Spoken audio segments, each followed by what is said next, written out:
오늘 우리에게 주시는 하나님의 말씀은 로마서 5장 6절에서 11절까지 말씀입니다. 6절 우리가 아직 연약할 때에 기약대로 그리스도께서 경건하지 않은 자를 위하여 죽으셨도다. 의인을 위하여 죽는 자가 쉽지 않고 선인을 위하여 용감히 죽는 자가 혹 있거니와 우리가 아직 죄인 되었을 때에 그리스도께서 우리를 위하여 죽으심으로 하나님께서 우리에 대한 자기의 사랑을 확증하셨느니라. 아멘. 누군가를 위해 자신의 목숨을 버리는 분들이 있습니다. 그때 그 누군가는 그만큼 귀한 분이죠. 나 하나 목숨 바쳐도 아깝지 않은 분입니다.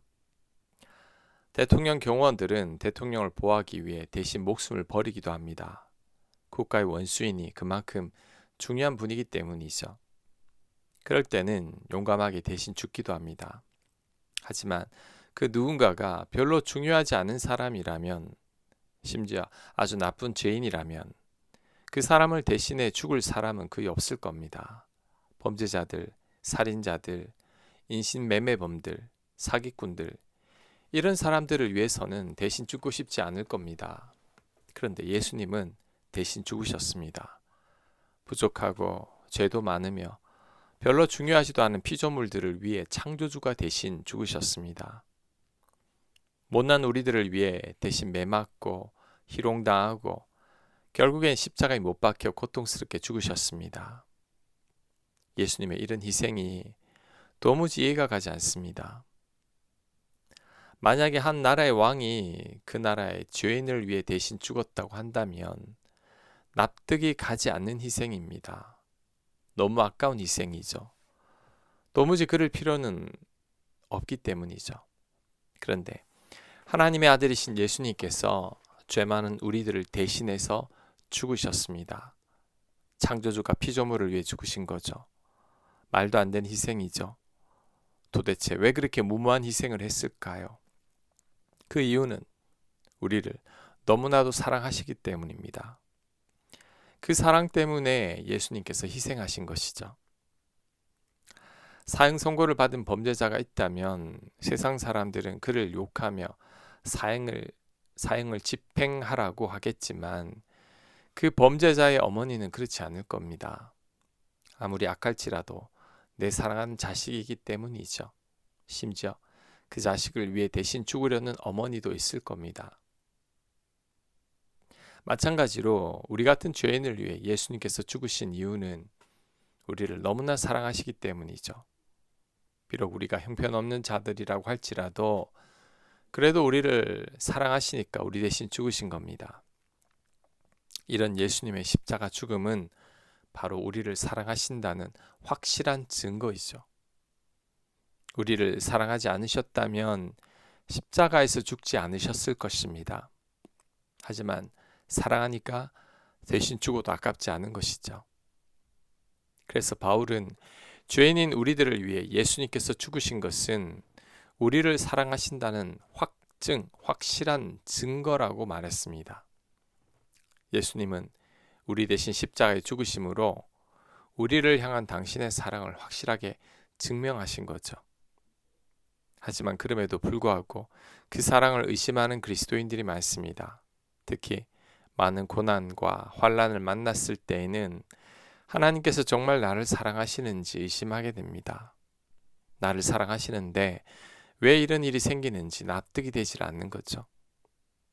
또한 반복된 죄악 가운데 있을 때에도 나 같은 사람을 하나님께서 사랑하시지 않을 것 같습니다. 하지만 절대 그렇지 않습니다. 오늘 바울의 말씀을 기억해야 합니다. 우리가 아직 죄인일 때 우리를 위해 죽으셨습니다. 우리가 의인이어서 죽으신 게 아니죠. 이렇게 죽으심으로 우리를 향한 당신의 사랑을 확실하게 증명하신 거죠. 우리가 이 놀라운 사랑을 받고 있습니다. 부족하고 죄 많은 나를 예수님께서 사랑하셨습니다. 이렇게 못난 나를 예수님께서 대신 죽기까지 하신 거죠. 우리가 이 사랑만 제대로 깨달아도 이 세상에 더 이상 부러울 게 없을 겁니다. 내가 전능하신 하나님의 완전한 사랑을 받고 있기 때문이죠. 나는 너무나도 소중한 존재이기 때문입니다. 우리는 이 사랑만큼은 영원히 잊지 말아야 합니다. 십자가를 볼 때마다 나를 향한 이 놀라운 사랑을 생각하며 감사해야 할 것입니다. 9절. 그러면 이제 우리가 그의 피로 말미암아 의롭다 하심을 받았으니 더욱 그로 말미암아 진노하심에서 구원을 받을 것이니 곧 우리가 원수 되었을 때에 그의 아들의 죽으심으로 말미암아 하나님과 화목하게 되었은즉 화목하게 된 자로서는 더욱 그의 살아나심으로 말미암아 구원을 받을 것이니라. 그뿐 아니라 이제 우리로 화목하게 하신 우리 주 예수 그리스도로 말미암아 하나님 안에서 또한 즐거워하느니라. 아멘. 우리 예수님은 화목하게 하시는 분이시죠. 우리는 죄로 인해 하나님과 멀어지고 하나님과 원수처럼 되어버렸습니다. 이런 우리와 하나님을 화목하게 하신 분이 바로 예수님이시죠. 예수님께서 우리 죄를 대신 지시고 우리 대신 십자가에 죽으심으로 우리 죄값을 다 치르셨습니다. 예수님 때문에 우리는 더 이상 죄값을 치르지 않아도 되고 벌을 받을 필요도 없습니다. 이제는 하나님 앞에 온전한 자가 된 것이죠. 그래서 하나님과 화목하게 되었습니다. 이렇게 하나님과 화목할 수 있었던 것은 오로지 예수님의 희생이 있었기 때문이죠. 전적인 예수님의 공로입니다. 그러니 우리는 감사할 수밖에 없습니다. 구약에 하나님과 화목하기 위한 제사가 나오는데 그 제사가 바로 화목제사이죠. 그런데 이 화목제사에는 반드시 화목제물이 필요합니다. 하나님과 화목하기 위해 짐승을 화목제물로 바쳐야 하기 때문이죠. 그 화목제물 덕분에 하나님과 화목하게 되는 것입니다. 그런데 그 화목제물이 바로 예수님이시죠. 예수님께서 친히 화목제물이 되어서 우리 대신 희생하심으로 우리가 하나님과 화목하게 된 것입니다. 예수님께서 우리를 위해서 화목제물로 사용된 짐승처럼 죽임을 당하신 것이죠. 그 덕에 우리가 구원을 받게 되었습니다.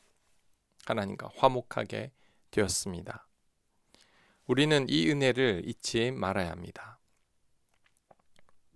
그리고 이제는 우리 차례입니다. 우리가 화목제물이 되어야 할 차례입니다. 이게 무슨 뜻이냐면 우리들도 깨어진 관계의 회복을 위해서 희생제물이 되어야 한다는 것입니다. 깨어진 관계 속에서 화해하고 화목하기 위해서는 반드시 누군가의 희생이 필요합니다. 예수님께서 우리와 하나님 사이에서 화목제물이 되어 희생하신 것처럼 우리도 희생해야 합니다. 그래야 온전히 화목할 수 있습니다. 지금 누군가와 관계가 깨져 있습니까? 둘 사이가 소원해져 있습니까? 그렇다면 둘 중 한 사람은 희생해야 합니다. 반드시 누군가 희생하고 양보를 해야 합니다. 그래야지 깨진 관계를 회복할 수 있습니다.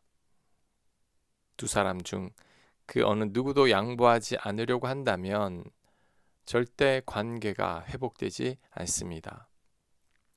부부 사이, 가족들 사이, 직장 동료들 사이, 교우들 사이에서도 마찬가지죠. 반드시 누군가 희생을 해야 하고 양보를 해야 합니다.